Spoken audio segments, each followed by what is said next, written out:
So wait a second. Look at your dumb ship. When you were out of the ship, Kingdom you had Hearts like a 1? little flame meter that was going down. Does that mean that you can only walk around on this planet for so long? Did they spawn you on a planet you can't even survive on? Uh-oh, you're gonna die here. Whoa, it's just like... No, I don't want to die. Here. Hi, everyone. Welcome to the podcast. That's This not is your Lawrence. job. Thanks, Adam. I'm sorry, you seem distracted. Good way to... Jesus. Well, now I am distracted. Oh, it's a jetpack. Welcome everyone to a smoldering hot bowl of dude soup. Apparently you can only be near it for 5 minutes at a time, or your red meter falls out. Anyway, we're playing No Man's Sky for the first time. It's happening. We're here. This is the new reality that we are all now living in. You paid money for this. I paid money for this. I noticed your name in the top left. It said you. Yeah, I bought it last night, and I was like, we can play it on the podcast and have a great time. Here we are, having a good time. Find that iron, shoot some rocks. Today's bowl of dude soup is brought to you by Movement and ZipRecruiter. Movement makes fine watches that you can get for 15% off by going to movementwatches.com/dudesoup. That's mvmtwatches.com/dudesoup. And you can post jobs for many job sites for free on ZipRecruiter by going to ziprecruiter.com/dude. So if you need to hire some people, get on it. Although we were just discussing, I think Bruce cracked the code. Turns out slavery is the new thing. It is. Bruce, tell us a little bit about slavery. Yeah, what are your thoughts on slavery there? Well, slavery, I mean, like, think about it this way. Yeah. Right now, we're all getting paid to do a job, but we're not getting room or board or food or water. But I use that money to pay for room and board. Yeah. No, I know that, but hold on. We can also decide what our room and board is. Now, hold on a minute. okay. Hold on a minute. All right, sorry. And then slavery, they give you all those things for free, but you don't get paid. So basically, we're trading. Wake up, sheeple. We're slaves to our capitalist desires. Exactly. Oh, so you got to keep going back in your ship to make your red go back up. Is that BB-8 down That there? sounds like fun. That's free. I want to hear more. Bruce's Hold on, thoughts I don't even slavery. know who's talking. Why don't you introduce us, Lawrence? In keeping with my either introducing or not introducing everybody every week in the wrong kind of way, James. I will do that now. Okay. Hello, James. Hi, Lawrence. How you doing? I'm well. Good. I saw a lot of movies this weekend. Well, we'll get to that in a second. First of all, we have to introduce James. Hi. How you doing? Good. Very well. Well, we have a special guest, Okay. which shouldn't be special considering that she works here. But Elise is joining us today. Hello. Hi. Elise. Hi, Hey. Liz. Thanks for having me, guys. Hopefully I only add and don't detract anything from this wonderful podcast. She was already getting You're nervous. taking the place of an inflatable sex toy, so best of luck. No, we still Is got- she, though? We still got him back there. Oh boy, he's looking good too. He's got that blue accent on his little face there. What? Look at his glistening muscles. Avant-garde. Tyrone looks Did great you guys today. talk less or more about slavery because I'm here? Well, we don't want to you make say? it awkward. We'll so see. you The decide. podcast has only just begun. It was just funny because Bruce was saying all that stuff, and I do remember in a history class, I had a teacher who was maybe didn't have a popular opinion on this matter, but he was talking about how when slavery was abolished, there was a period of time where the slaves were like, so can I still sleep here? And the guy was like, no, Yep. get out. Like he was like, I'll employ you. Yeah. I have to pay you money now, but you can't stay here. And they're like, but I don't know how to pay for stuff. And they're Yeah. like, figure it out. And so there was a time where apparently slaves were like, I kind of liked the other way, but then obviously it's more of a human rights Well, thing. it's because there was no infrastructure Yeah. set up for that society, that whole group of the population that was like, well, what about our homes now? Yeah. Unlike Bruce, I'm not trying to justify slavery. yeah, absolutely. I'm not trying to justify slavery. I'm just just saying, wake up, sheeple. It's the right thing to do. Jeez. Wake How up, many sheeple. times do you think he's going to shout "Wake up, sheeple" throughout this episode in totally unrelated topics?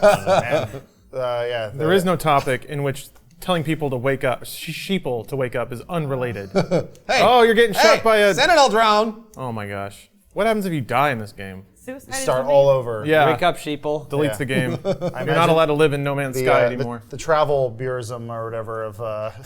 What? I said that all wrong. Oh, I'm Travel really Bureau. tired. Travel Bureau. I know, my brain's all fucked up right now, but I was saying South Carolina is like trying to get Bruce's number right now. Like, we need this guy. Good spokesperson. Yeah. You have a lot of points. That He's onto sheeple thing's something. going over real well with our racist overlords. He gets it. Hey, speaking of sheeple, Yeah. Suicide Squad made a lot of money this weekend. Oh boy, yeah. Yeah. Speaking of sheeple is But right. man, is it bad. I mean, I went to see it, so whatever. You called it hot garbage. Yeah, that's pretty hot garbage. I mean, that's better than cold garbage. I don't use that. I didn't use the term hot garbage lightly, and that is some hot garbage. How do I shoot this thing? I don't know. Shoot it with your fucking laser. You got a laser. This is a mining laser. Look at it. You're killing it. There's little bars going down. There you go. So it's. I enjoyed myself, but it was more of a laughing at than laughing with kind of enjoyment. Correct. I don't know about you guys. I don't know. It's my Bruce kind of volunteered himself to be the devil's advocate, the one who's going to defend the movie in some kind of way. I don't know. Absolutely, I can. Here, hold on. You play. All right. There you go. Go for it. Yeah, I mean, like, Suicide Squad wasn't... Well, first of all, I went in with extremely low expectations because I'd heard from everybody else, including you and James and every other reviewer, that the movie was terrible. It wasn't any worse than the movies that you adore. Absolutely. Like, all the bad, like, you're like, I was saying, this will be a movie you watch in 5 years on bad movie night. Absolutely. And to me, that sort of movie, that's the way you see it. You see it in a theater. You don't see that anywhere. You don't watch it at home. That's a waste of time. I mean, like, it's like, and it's another movie that I consider sort of like Clash of the Titans, where like Clash of the Titans is not a good movie. But if you just happen to catch it on television, like let's say you don't put it on to sit down and watch it, you just happen to catch it on television, you can watch it for 15 minutes and get something dumb out of it, or like some stupid scene or some funny thing happens and like you move on with your day. Now, I'm not saying the movie's good by any stretch of the imagination. But I thought it was the actors acted the hell out of the film because it was written poorly, produced poorly, directed poorly, and the production design was pretty bad. But the actors even themselves, Will Smith? I mean, he's Will a good actor. He's good at playing Will Smith. Well, I mean, Will Smith he's a good actor in general. I just saw him in Concussion. He's good in Concussion. Sure. I mean, he's good in a lot of movies, but the lines he was given were so bad. They were so bad. And like Margot Robbie, the same with Margot Robbie. Like her lines weren't good, but I thought she really, she gave it her best shot. It was hands down the best live action iteration of Harley Quinn that has ever been done. Nice. There's so a as lot of opposed those to San kinds Diego of- Comic-Con. Shit, I take that back. I saw some good cosplayers one time. But and also, I mean, like it wasn't. Trust me, when I started thinking about the film, the more I thought about the film, the more I was just like, oh no. Well, it's a bad movie. Yeah, no, like, it's I'm definitely saying, a bad movie. If you take all the comic book stuff around it, all the fluff around it, all the things that the reason why people were looking forward to it, all the additions, all the stuff, whatever, blah blah blah. It's poorly edited. It's poorly directed. Absolutely. I mean, maybe it was well directed. I don't know, but from what I've heard, No, it's that was not well directed. I don't know. Yeah, it's a mess of a film. It's a big old mess. That's the best thing I can say about it. It's a big old mess. Again, the term terrible doesn't really, I don't know that, like, I just don't think it had to exist, really. I don't think it existing added anything really, even good or bad. No. My big problem is, like, even Lawrence and I were having a discussion after the movie was over, and it's like, hey, I think in 10 years we're going to watch this, we're going to laugh, we're going to have a good time. Yeah. Mm-hmm. I don't think that's necessarily going to be the case. I don't think that this falls into the category of Batman Forever or Batman and Robin. I think what makes those movies different is that those are bad movies with a consistent tonal frequency that are throughout. There's a distinct level of camp There's that a was somewhat absent. Yeah. Not in Suicide Squad. Yeah, I mean, like, there's none. Well, so like Lawrence was talking about how camp. he had a good time laughing at it. I wasn't able to do that because it made me feel bad. It made me feel like I was laughing at someone who like was genuinely trying. You know, like if some sprinter in the Olympics is trying to run and trips and falls, I don't laugh at them. I go, oh my gosh, all that work and all of that, and now it's wasted because you tripped accidentally on the ground or whatever. I don't think this was as accidental as something like that. Yeah. But man, it's just like a terrible script that like I would love to read because it's got to be entirely different from that movie. Because that movie was edited just by what felt like 40 different people, all working on different pieces of it, and then they just brought their pieces together. When I think of the production of Suicide Squad, I think of a movie that got announced in 2014 at Comic-Con. They said they were making Suicide Squad, and then David Ayer had about 6 weeks to write a script, which probably got like mulled over by a bunch of different people and executives, and then got made. Got a bunch of like, photography that got sent back and redone, and then was cut by a trailer house.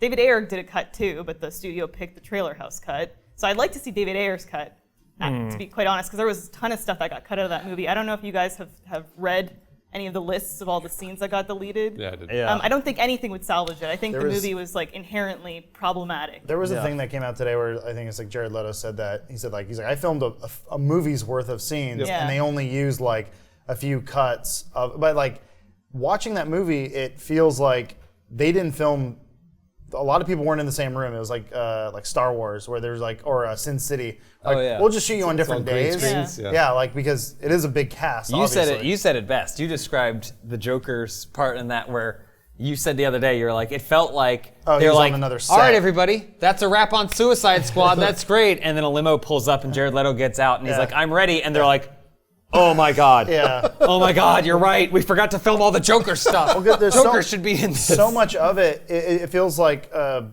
Fight Club almost, where it's like Joker might as well have just been in Harley Quinn's head because she's the only one who interacts with him, and like she's the only one who really sees him because they'll do a scene where like the helicopter pulls up and like, look out, it's the Joker, and then cut to Joker and he's sitting on a plane going, hello everyone, I'm the Joker. Cut to Harley Quinn going, wow, Joker, and meanwhile the rest of the team is at craft services or whatever. By the way, I don't think we are in any position of authority to fix this film on these couches or whatever. No. But how great would that have been? And how much would have added to the world and the characters in that world if there was a whole subplot that was taking place in her head? Well, that is you affecting. thought it was going to be flashbacks. You thought would've the been Joker was pretty going to be flashbacks. Well, I remember. was keeping my They were, fingers yeah, crossed right. that like the Joker's role was that, oh no, the Joker's way gone. Batman took care of that Joker a really long time ago, but Harley Quinn is still dealing with the repercussions of the influence that he had on her, and now he's not around anymore.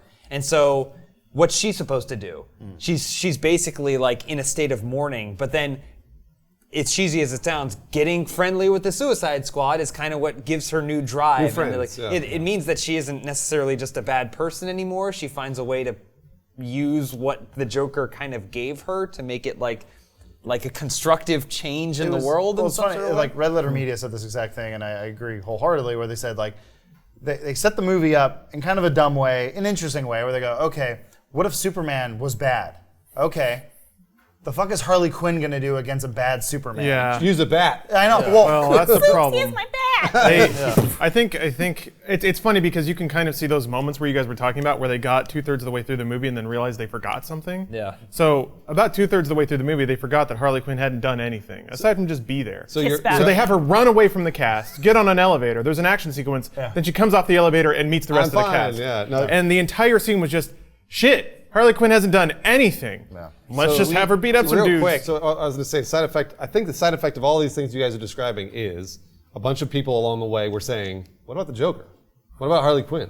What about?" So nobody forgot. What about Batman? They were Flash? adding. I think they were adding Yeah, after I the think fact. you're right, Because yeah. I think David Ayer wrote a script. It was like, "Here you go," and then they were like, "Well, what about all this other bullshit?" And then they were like, "Oh fuck!" So then we got to write it all in. So Well, I real- think like the added moments were a lot of like comedic and like just a comedic addition. What was the because I- comedic edition in that Well, movie? just in general, any time that they tried to do something that was Some like one-liner. comedic or a one-liner Yeah. or fun, I feel like that was a reaction to stuff like Guardians of the Galaxy and in Captain America not Winter Soldier, the third one, Civil War, where they do have those like attempted comedic moments. Yeah. And I think David Ayer, like looking at his like the 6 other features he's done or 5 other features, he likes those like gritty little like sort of very like tight procedurals. Like End of Watch, I personally did not really like that movie, but that seems more like his forte. Well, Fury's the same way. There's no humor in Fury. Oh None yeah, and at all. I feel like they went back to him and they said this needs to be a romp.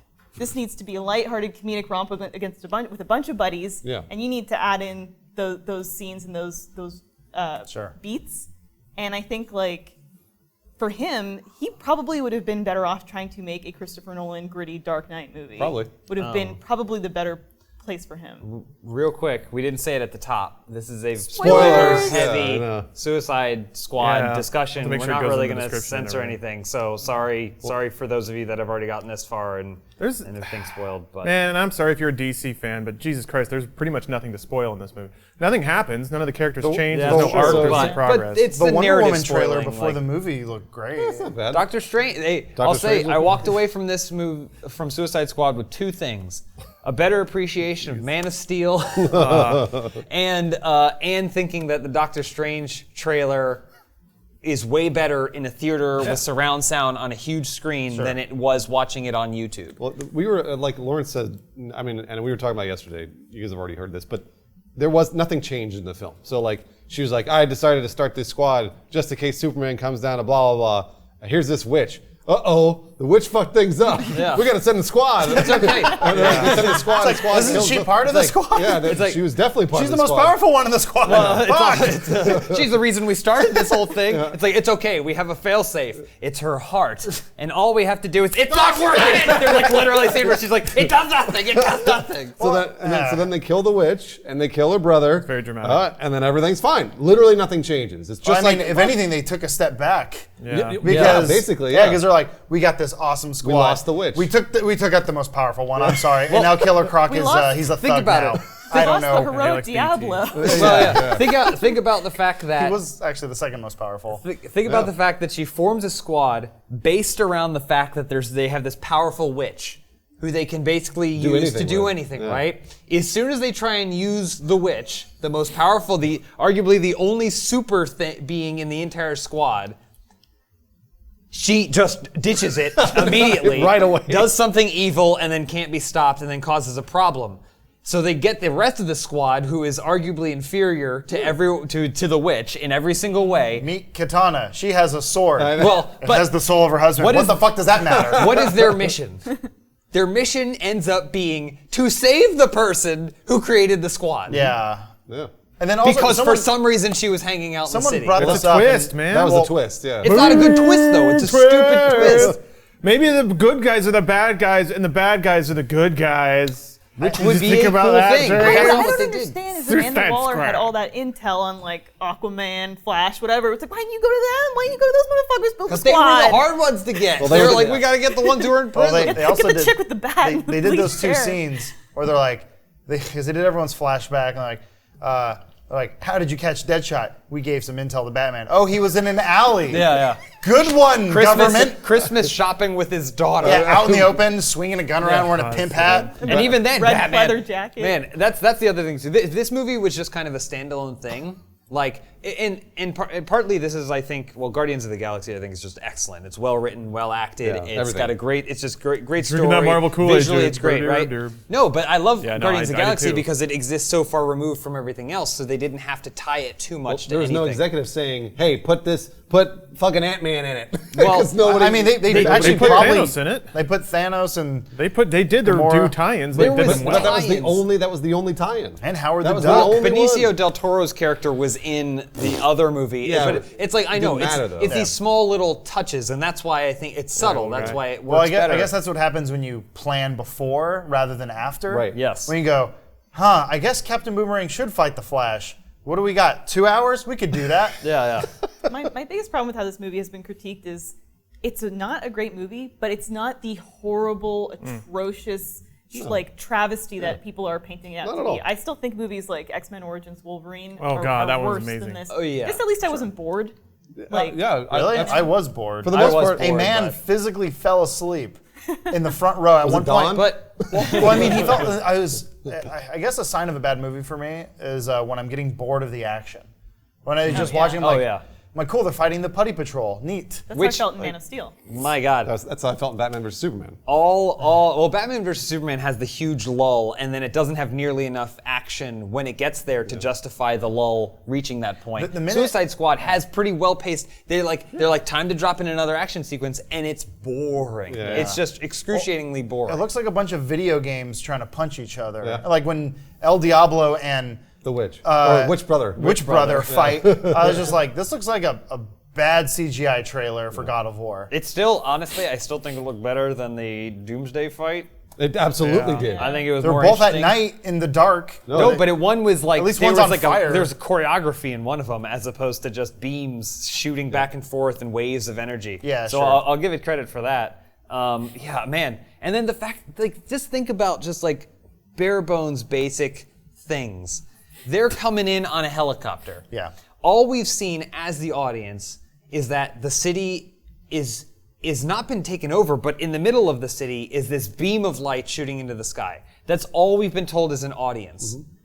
And the helicopter comes in and it gets shot down. Yeah.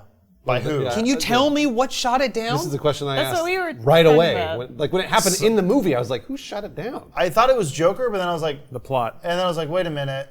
Yeah, I guess the screenplay. Yeah, the screenplay shot it down. Well, I was somebody. They should actually. You know what? It should have gone back to the Joker. Maybe, but then They why should would he have shoot been down Harley Quinn if he's trying to save her? That doesn't make any sense. Yeah, you're absolutely right. So that's what I'm saying. Like, somebody somewhere along the way should have been like, who shot Should've down been the Batman helicopter? who like, didn't know what was up. Yeah. Well, Yeah. so here's my explanation. Because when I asked myself the question, I answered it because I didn't want to kill myself.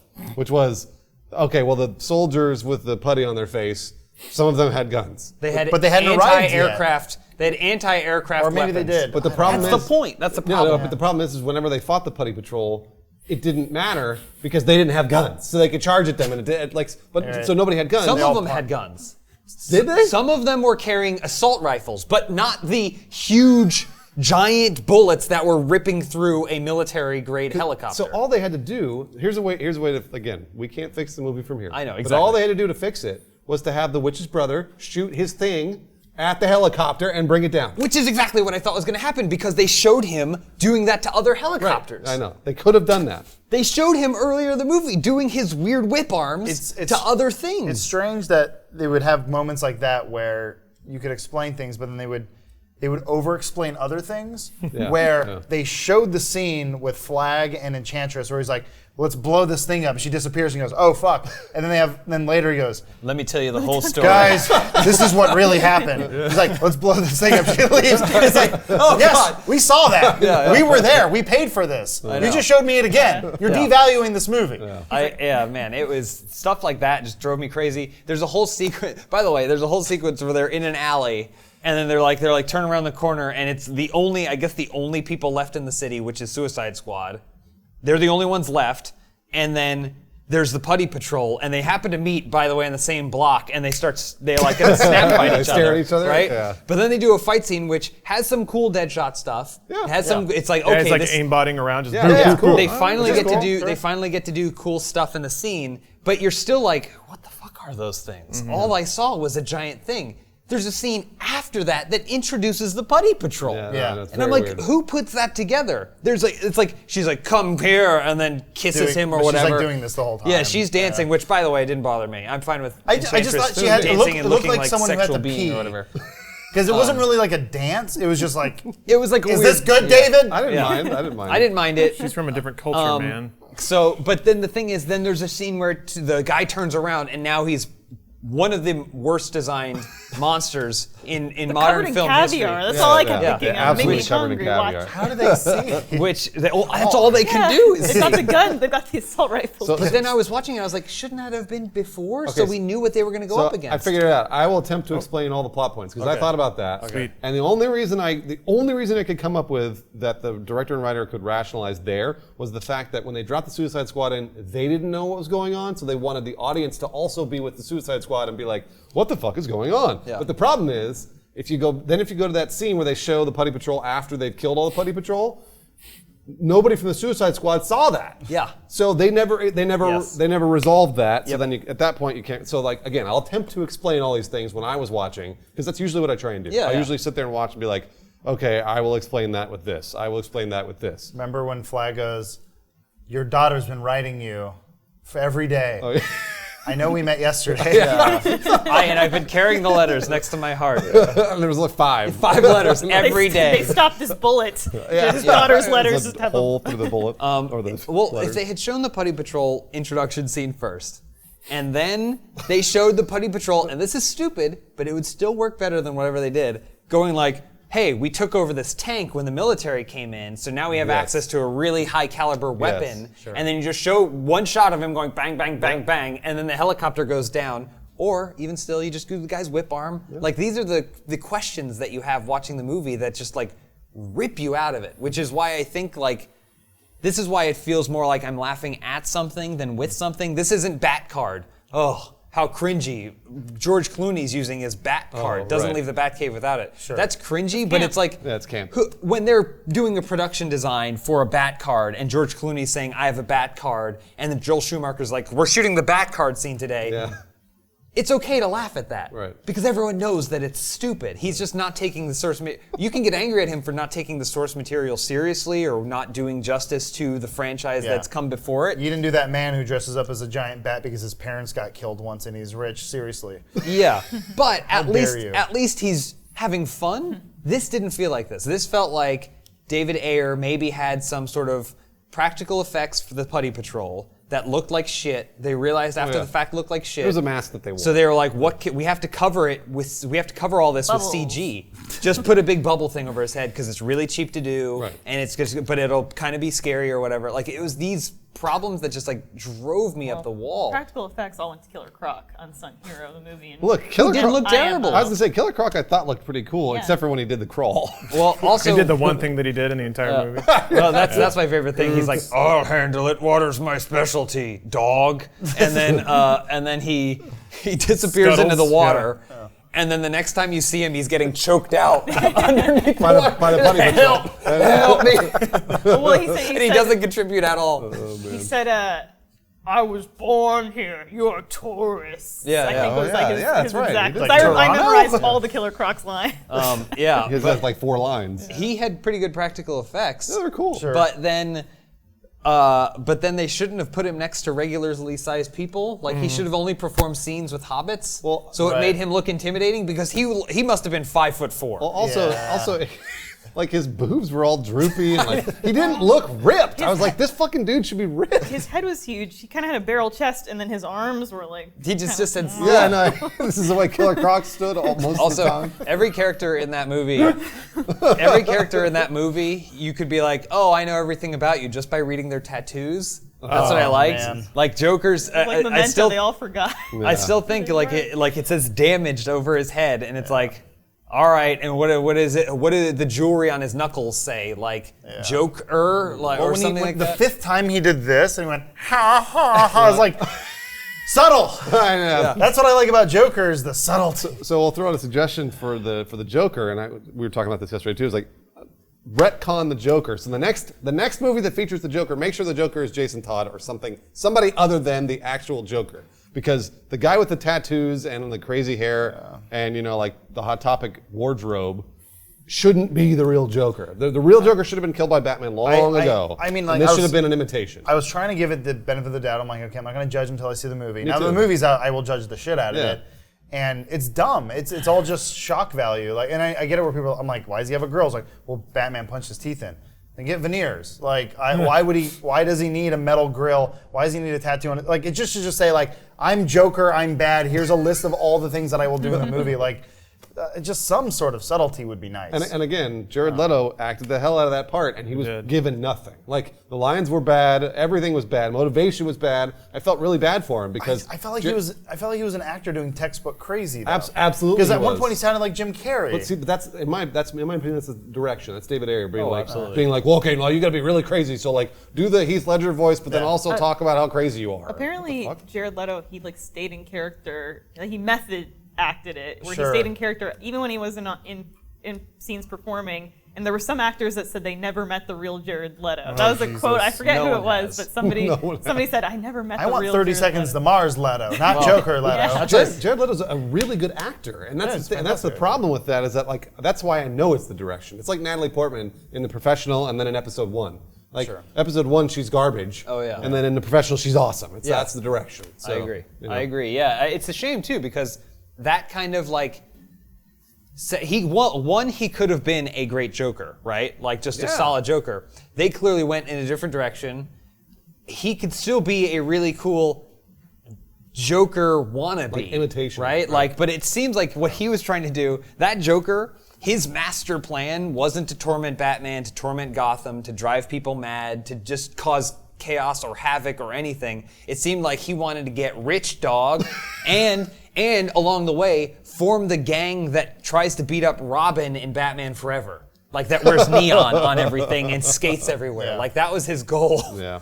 I actually kind of enjoyed watching Jared Leto do his thing. I Into didn't that. mind it either. He got better, I felt like, because when I imagine the dance club scene where he's like, where I'm just confused as to what's happening. Like, Yeah, same here. look, another man with tattoos, and it's like, Harley, get in here, and he's like, dance on him, dance, and he's like, and then he's just like, it's like, what the fuck is going on? Well, the problem is there's the one Common's dude. like, I don't want no beef. That one dude is like he was the audience. This is weird, bro. He's like, Fine, I we're mean, just feeling. I'm just saying she's hot, bro. it's But funny. I don't want to cause you. I mean, in that particular scene, I felt more empathy because I felt like the actor didn't know what was going on in the scene either. Oh yeah. There's a lot of scenes like that. There was one in particular. It was after a stupid flashback, and then it cuts back to Harley Quinn and Deadshot in a stairwell having a heart-to-heart, except none of their lines mean anything, and it doesn't go anywhere, and then the movie just continues on after the fact. But there's no scene of continuity, so it's like, out of everything that probably got cut out of that movie, why did these scenes make it in? Yep. If they don't mean anything in context, unless it was purely just like screen time grab. Maybe they're like, we I need think more it was Joker again. time. I think it was the executives after the fact. They were like, "You got to put the Joker in the film. We need the Joker because Joker we know is with Batman. So we need Batman and we need Joker in the DC universe right now." Yeah. That's what. Lawrence, do we have any ad reads or no? Yeah. Oh, okay, sorry. I know it's just way late. Can I just say, since it's still waiting for relevant? Lowell. Sorry, Lawrence. You were saying that it seemed like some actors didn't know what the other actor was doing. I did read a kind of interesting thing that, like Jared Leto and Margot Robbie didn't rehearse at all together before, so they both went into those scenes like not knowing at all what the Like other what was they're going Yeah, to it do. doesn't show. It's fantastic. It doesn't show. It's just completely seamless. Wow. Anyway. It's like they've pushed known her- each other for years. When he pushed her into that vat, she didn't know what was going to happen. Anyway, I'm so sorry, Lawrence. You couldn't have known that I was going to do that. We didn't rehearse that exchange before. That's You're like true. our Jared Leto. Wow. She's just, man, she's method right now. You can She's see gonna it. send us a rat and go, ain't I wacky? I'll play. When will I ever see the real Elise? I don't know. Maybe she's gone for this entire podcast. So if you're looking for a cast of actors to do your awesome comic book movie, maybe check out ZipRecruiter. It's a service that lets you post to hundreds of job websites from one place. Essentially, you fill out your job listing and all that stuff, and then they'll repost it everywhere for you. And you can do that for free by going to ZipRecruiter.com/dude. It's funny, I just got a call as the podcast was starting. ZipRecruiter was calling me, telling me that, hey, you didn't finish your job posting. So I started one last night. As I discussed last week, I need to put up some postings for a personal assistant to me to help me in all of my processes in my everyday life. It's getting a little too much for one man to manage the Sontag empire. I can imagine.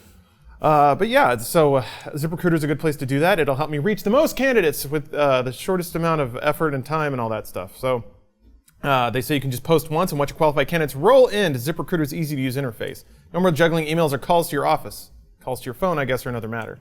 But you can try ZipRecruiter, post jobs on ZipRecruiter for free by going to ZipRecruiter.com/dude.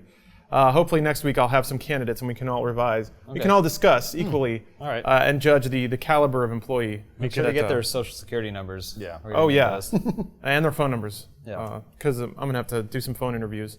Man, you got a scanner already? I was trying to find that blue stuff so I could fly around. I just repaired it. Oh, okay. I don't begrudge anyone for liking the movie. Absolutely I should not. say, like obviously It's you can okay have to your own like bad opinions. things. Yeah, it's totally okay to like bad things. It's just sometimes really hard for me to sit and back and just enjoy something where I'm like kind of embarrassed. So you guys mentioned that that stuff like Batman Forever is good because of camp. I feel like what we saw in Suicide Squad is this generation's camp. And I guess I don't mean generation in terms of like millennials or whatever. I just mean it in terms of eras of cinematic history. So what I love about Batman Forever, it is the ultimate in throwing money at practical effect before you had CG. Yep. Oh geez. So there were some CG sequences in Batman Forever. They're terrible garbage, and it's just like they spent tens of thousands of dollars on this 2-minute sequence where Batman's getting thrown around in like cyber neon Gotham.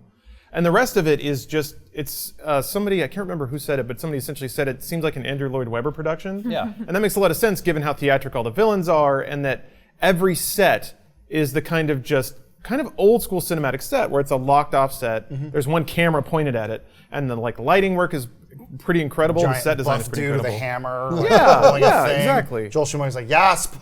perfect. So in that way, Batman Forever is both like an amusing artistic failure, but also kind of symbolic of the thinking of the time. Is that we've like kind of tapped out on imagination, so let's just make the biggest practical movie we can even imagine to do, and let's hire all the best set designers and all. So to me, Suicide Squad is let's throw money at all of this talent and try and make a movie out of it while also copying the creative output of another studio that's already done it better. Yeah. And I think that effort resulted in a movie, Suicide Squad. I think 10 years from now, people watch them and be like, oh yeah, that was what was going on at that time in movies, and this movie is kind of a monument to that sort of failure.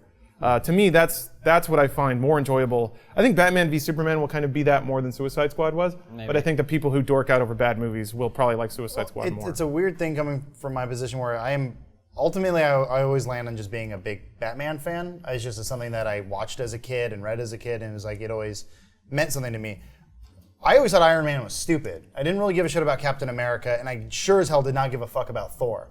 But in the movie Avengers, the first Avengers, 2012 Avengers, whatever, there is a scene in the forest where Captain America, Iron Man, and Thor are standing next to each other, and I get the biggest chills of like, holy shit, they're all there together because they earned it. They deserved it. They got to that point. When Batman showed up behind Deadshot and tapped on the back and said, go to jail now, please. Or Flash showed up with Captain Boomerang. I'm like, I didn't give a fuck about any of it. Yeah. And which is a shame too, because I'm a big Justice League, the animated show fan. Whereas like, Booster Gold would show up, and I'm like, this is cool, Booster Gold. Hey, who expects this?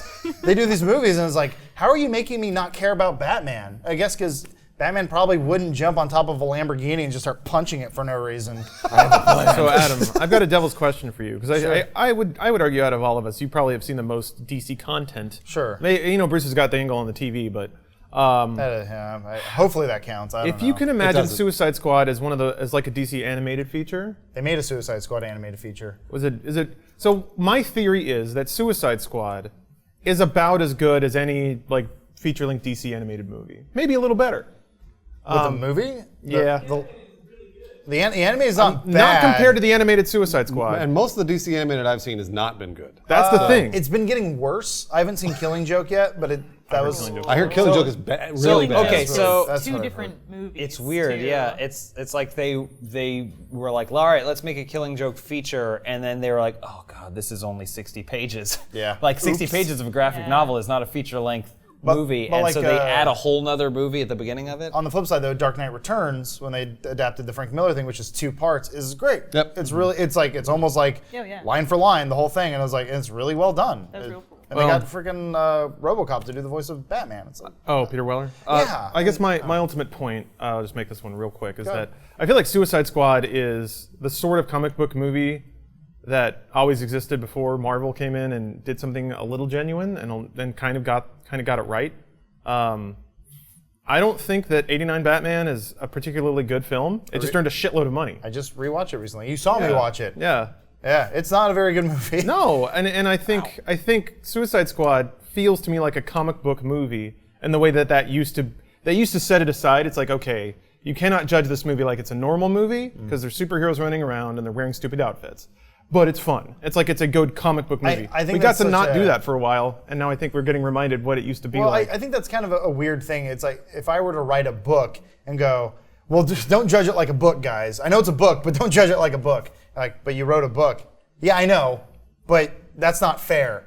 And like, It's kind of like Ready Player One, right? I mean, I haven't read it, but from Adam to even hear you describe it, it's like you can't really judge it like a solid narrative. It's more just a collection of things that you remember. If that's the medium you choose to have your product represented as, you will be judged as such, and you should be. Yeah. And I mean, I'm with James. I'm not going to begrudge anyone for going there and having, quote, a good time. So, as everyone says. A lot of what I was thinking about is like, you know, there's so many people that are passionate about this kind of stuff, right? Comic books, movies, everything, right? That people like Adam that have just like a love for some of the source material and the characters and all the different iterations of characters, seeing them transform and stuff like that. And I'm like, I just didn't get the feeling that the David Ayer, or not necessarily David Ayer alone, but I didn't get the feeling that he cared. I think he liked the idea of bad guys more than he liked the idea of Suicide Squad. And so he was given the option to do Bad Guys Avenger, and he was like, oh, sweet. I guess I should read up on these characters. I have no idea whether or not David Ayer grew up on comics or whatever. Maybe he did, but it felt like what the end product was something that's like, I don't necessarily care about the material. I just like the idea of making something that I wanted to make. And that's always so odd. Like, I always think about Bruce Timm And the episode of Batman the Animated Series where they're all talking about how the time they almost got Batman, right? Like how awesome that episode is fantastic, and it's like all of those characters are just like perfect to a T. Even Batman, who's impersonating Killer Croc, all of those characters are just so perfectly in tune with it. We watched another movie this weekend. It's on Netflix, The Little Prince. Right? I saw a billboard for that, and it looked adorable. Based on the children's book, which I never really. Suicide I forget Squad. whatever his name is. What? Oh, it's a French children's book, book, right? Very simple, like less than a Roald Dahl in terms of its content or whatever, and it's a very surrealist kind of thing. They made a feature-length movie, and the guy who made it or wrote the script or whatever, I was watching it going, he must have loved these books. He must have loved them. He probably tried to understand them to the best of his ability, and he made a movie that isn't necessarily an adaptation of the book, but it's a love letter to what the books meant to him. The book is it's somewhat short as well, so like he built a framing device around it too, which also really, really works. Like, because at first I was like, oh boy, what is this going to be? But it works. I think a lot of what Suicide Squad and movies like it, especially comic book movies, are trying to do is pay to an extent some level of fan service. And I think like there's a way to do that in a way that feels forced. And Suicide Squad, to a major degree, like felt like David Ayer was like, well, we got to do all these things. You mean when Harley Quinn physically pulled out the outfit from the comic or the cartoon that she came from, or the split? Yeah. Well, they did the whole Alex Ross painting scene where I'm like, I mean, you're just jerking off on the fan's face at that point, which I guess is fine, but I'm like, that doesn't, in my opinion, that doesn't give you a pass. Well, I mean, some people like that. Oh, sure. This Getting jerked off on. Is sort of unrelated, but it's pretty like topical right now, and our community might find it topical. But I've been reading like the rehearsal script for Harry Potter and the Cursed Child, the like London play that's happening right now, and it feels like fan fiction. I've heard it's bad. To me. I've heard it's real bad. And then it's funny because I was talking to like Jack from Achievement Hunter's wife Katie, who's like a big Harry Potter fan, and she's like, Jack said it feels like fan service, and I'm like, when does it what is the line between like fan service and fan fiction? Because like to me, I'm like this, and not to say that fan fiction is bad in quality, but to me, it doesn't necessarily embody like the subtlety of the Harry Potter books, which I know you said like there's no subtlety, but I was the one that said that. Yeah, there is no subtlety. That's like one of the things I like about them. This is I think kind of it's awesome. Listen, it's awesome sharing your interests with bigger communities and stuff. Like Comic-Con is awesome, huge people dressing as your favorite characters and all kinds of stuff like that. It's so cool. But man, it is kind of scary when everyone thinks that they should have a hand in the creative process of other things. Because like X-Men Apocalypse, a movie that for the most part I liked, was riddled with that. It was riddled with fan service. Psylocke was basically just an excuse to put that comic book character in there. Like it didn't count for anything.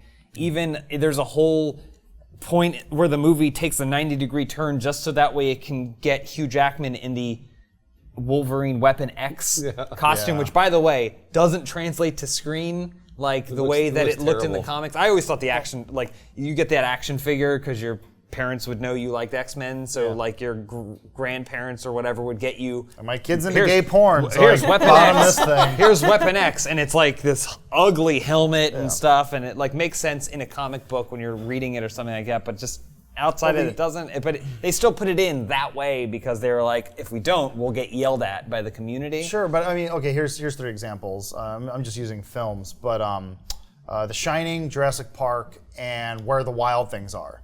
Those are 3 things that were adapted, and I would argue successfully on all fronts, but deviate wildly from the source material because Where the Wild Things Are is a 3-page book, and what's his face? Spike Jonze was like, well, okay, what if we go like really deep with this and make it like a sad story about a kid going through divorce, and this is all going in his head. It's like, holy shit, feelings, wow. Yeah. And then like Jurassic Park is, I mean, the source is there, but a lot of it's way different. They flip almost all of it. Well, it's almost because inverted. it's when you're a master of your medium, you go, okay, if I adapt this one for one, it's probably not going to work.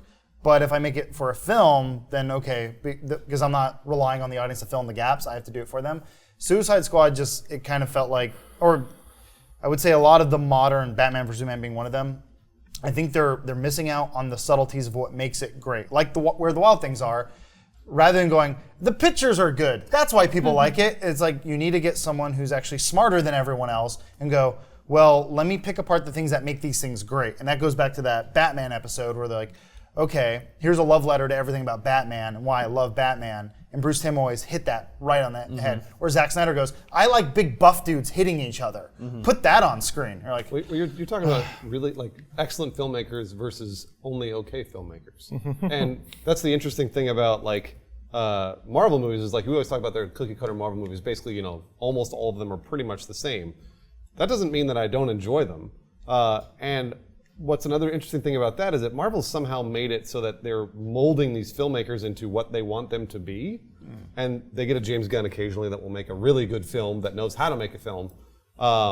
DC hasn't gotten there yet. I don't know if DC has their Kevin Feige. well, they had Nolan, but that's such a He doesn't Little- want to do that. but he doesn't wanna do it. That was such a bottled thing. I just recently rewatched Begins and Dark Knight, and I'm like started Dark Knight Rises again. It was like, this will never happen again, and it can't if it wants to live within this vision. Right. But God, how smart was that movie with the Joker and everything else? Where Yeah. they just said, "What is the Joker?" Well, imagine a thing just appeared Yeah, he's because just of Batman. chaos. He is just chaos. He has no backstory.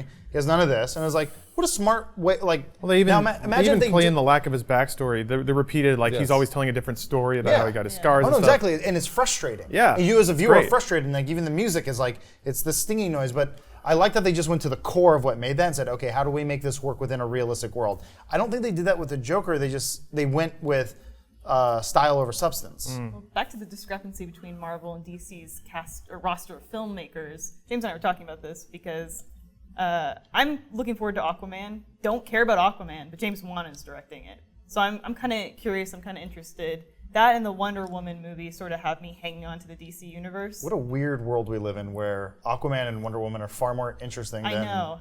the heavy hitters. But then you look at Marvel, and you had like Kenneth Branagh directing Thor, and it's like, what the Yeah. fuck? Kenneth Branagh made a Thor movie, Yeah. and like Taika Waititi or whatever that Waititi. that just made what we do in the shadows, and then Oh, we yeah. just saw Where the Wilder People or Hunt for the Wilder Hunt People, for the Wilder People. and like he's making Thor Ragnarok, Yeah. and we're like, What? this is incredible. Well- But like these are directors that they're not Michael Bays that you would ever estimate would make a Hollywood blockbuster or an action movie, but they're the directors we want to see making movies. I totally agree, and this goes back to what Adam was saying about why do I like Iron Man and Captain America so much? These are stupid, dumb dumb, things. yeah. Is because they find creative individuals who are invested in character and developing that character. I think Steve Rogers is great. I cannot wait I love for every single Captain America movie because I think that combination direction, casting, and writing, Steve Rogers is great. Tony Stark, fantastic. Could watch him all day. Chris Hemsworth as Thor is just. I never cared about Thor. Yeah, me like too. Thor made me roll my eyes just the concept of him in general in the comic books, and I could hardly ever, unless it was part of a bigger He storyline. was also a punchline in Adventures in Babysitting when Vincent D'Onofrio played him, basically. Oh yeah. Oh yeah. Oh, wow. And they call Thor as a F word. So, I'm not going to say. but it's like they invest in these directors who can build character and make you care about the character and know there's something more there. Yeah. And I think that's where they're most successful. And I'll basically go back on it and say, like, I mean, not go back on it, but I still hold true. It's really boring, but that's why they keep doing the origin stories over and over and over again, because they want to make sure by the end of the movie. It gives you something to do. You're excited about the character. It's easier to make, but I think it also means that by the end of the movie, they want to make sure you know who Tony Stark is. You know, this game. Fucker! I know. I accidentally landed again, and now I don't have enough fuel to take off again. Did you know that Deadshot's mother's name was Martha? oh yeah, Fun I thought it was fact, his IMDb daughter. Trivia. Oh. Everyone's named Martha in that universe. The only movie I'm excited about in DC, because I'm not excited about Wonder Woman, because I love Wonder Woman, I love that music, but man, I'm not. I feel like that movie's gonna fall flat. I hope James Wan does well with Aquaman, but boy, am I not. I'm not holding my breath for that one. Yeah. The only movie I have left, the only one, and I think you'll probably agree with me, is the Ben Affleck Batman movie. Oh, yeah. Because Ben Affleck knows how to make a movie. Yeah. He was good as Batman in Batman vs Superman. Yeah. I think he can make a good DC film. I'm a little, after Suicide Squad, I'm a little worried because now they're making him into Tony Stark. And I'm like, Well, yeah. the thing with, I mean, and once again, you're allowed to do whatever the hell you want because that's actually one of the things that I really have enjoyed with DC through the years is that people take a lot of artistic liberty with their version of Batman or their version of Justice League. I'm like, do whatever you want. Like, that's fine. Do like a Red Sun version or whatever. But Batman typically made more sense to be the guy who was like, call me if you need me. Yeah. I'll fund your little project. But he's like, he's always the badass in the background. Yeah.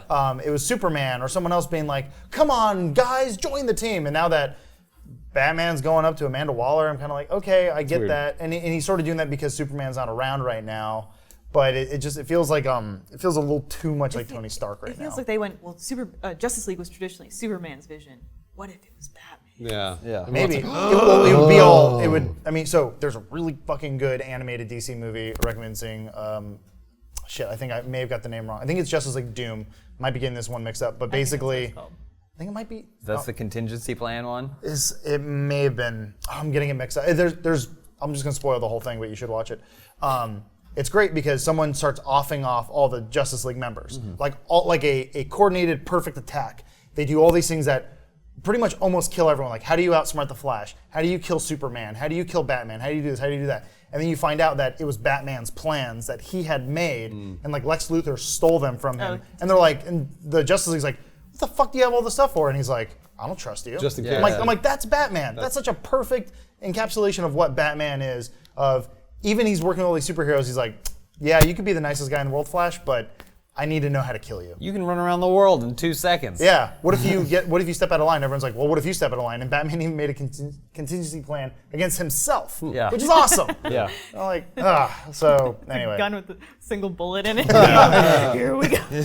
Lawrence, it looked like you were going to do Picture of his parents and a bottle of whiskey. Yeah, we should. I mean, I think it's come up on. Oh yeah, oh boy. Lest you run out of time while you're watching all of your DC cartoons. Whoops. You can get a movement watch to tell you the time in a classy and artistic way. I imagine Bruce Wayne probably wears a nice little watch. He doesn't check his iPhone every time he wants to know what time it is. No, he looks at his wrist because he's rich and cool looking. So you can be rich and cool looking for starting at $95. Movement watches are pretty great. They're classical styling. They call it, what is here? Classy design meets stylized minimalism, which is a phrase that I enjoy. I also just like minimal designs in general. I like flat colors and stuff like that. And all the watches are pretty classy looking. They have tons of interchangeable band and color schemes, so you can customize your look or your wardrobe. You were just making... I'm modeling in front of you. Oh, nice. Yeah, make those noises. It's good. But they're fantastic. They're not changing cameras. It's something that I bring up often, but if you're maybe going out into the world, you're networking, you're trying to live this... Whoa, boy. All right.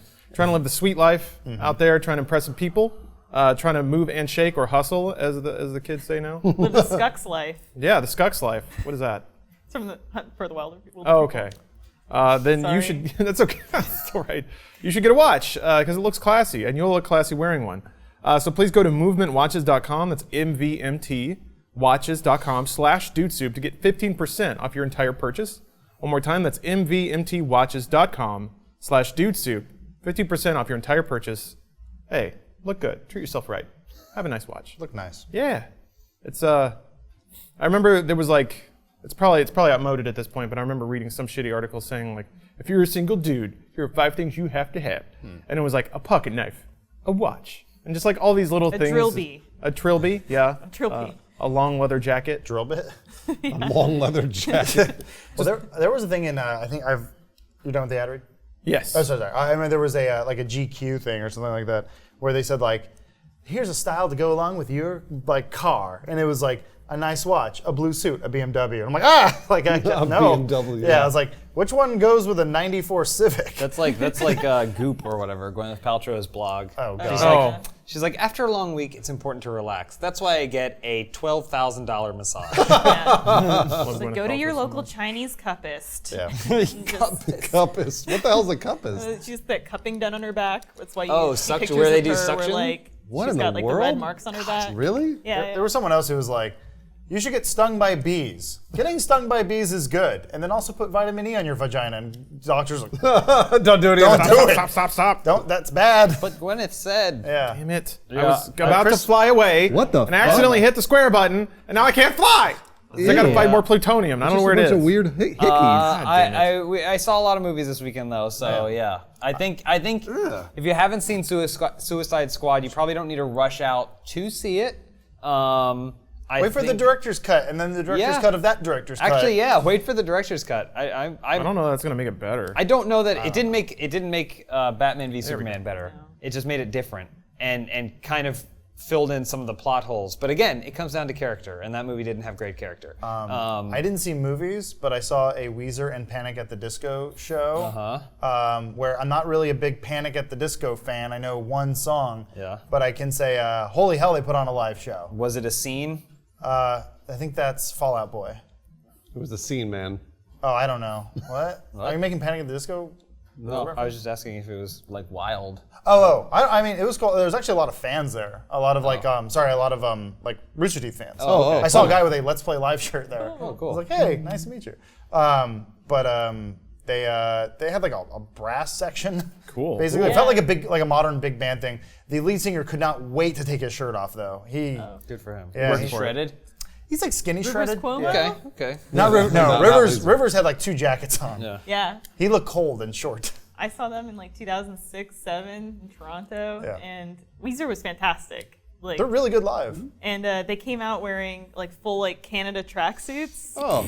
But I'm like, man, they must have been sweating so hard in those, but they kept them on for so long. I was talking to Jess about this though, your wife. But I was saying to her that it's funny because she was telling me that you guys saw Panic at the Disco, and then there was another opening band.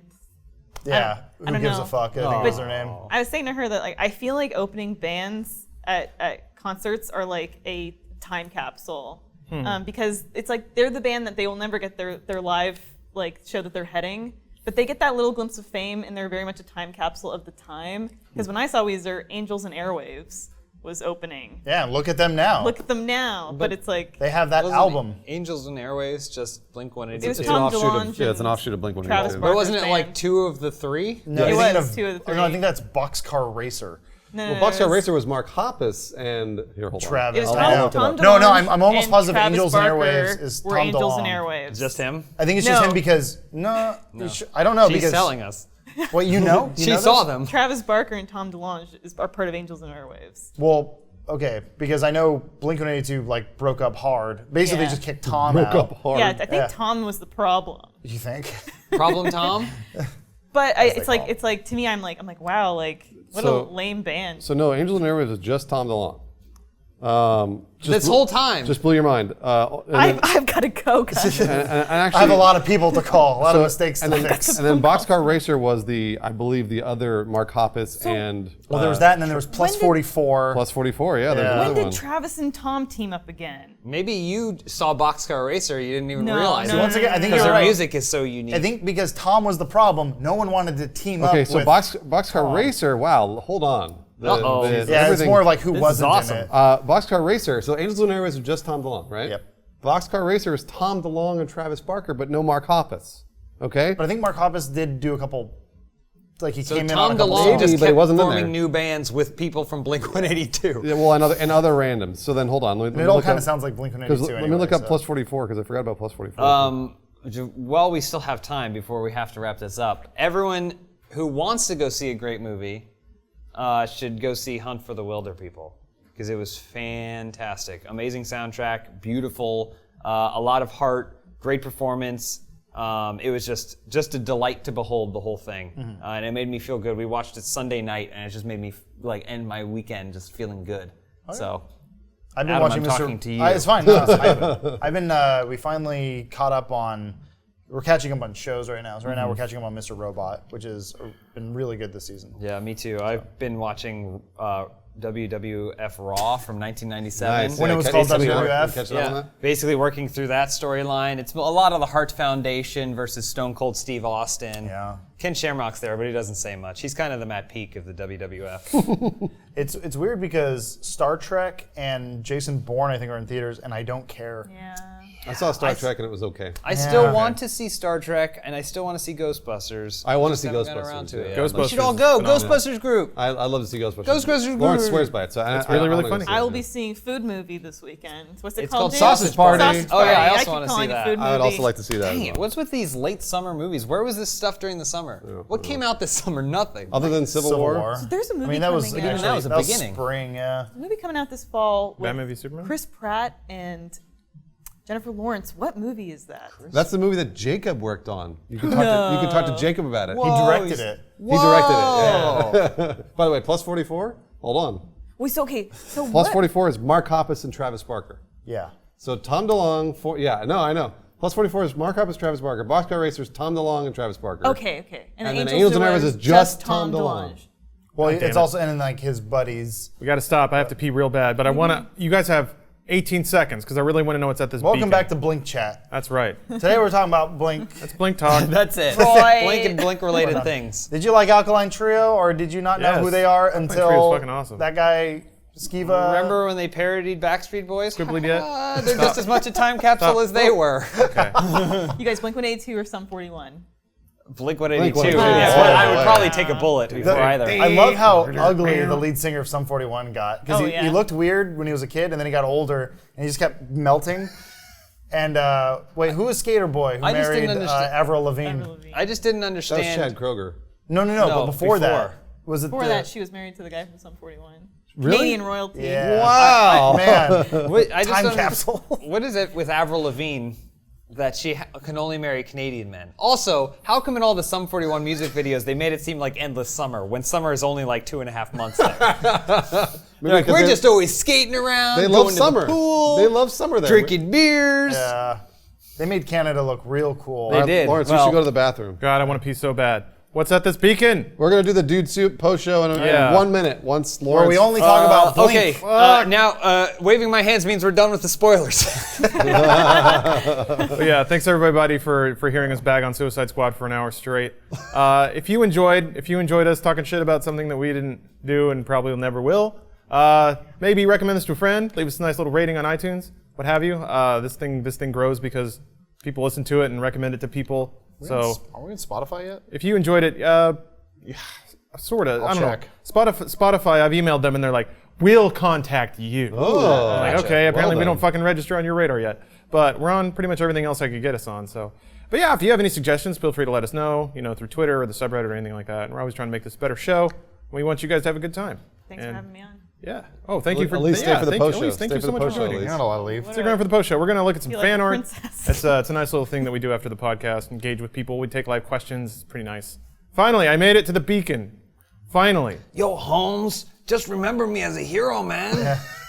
What about that soldier who's underneath? Remember when you hit your wife? Yeah. Remember when you killed your wife and kids? Well, then there's that part. He's like, I don't kill no more because I killed my wife. And then Every fast character- forward later, he goes, I don't kill no one because I killed my wife. And everyone goes, wow. Well, what about when you were? You already showed that. I was walking. look at different I was walking Benson the other day and walked by a school, and there were these two hard burnouts sitting on the curb.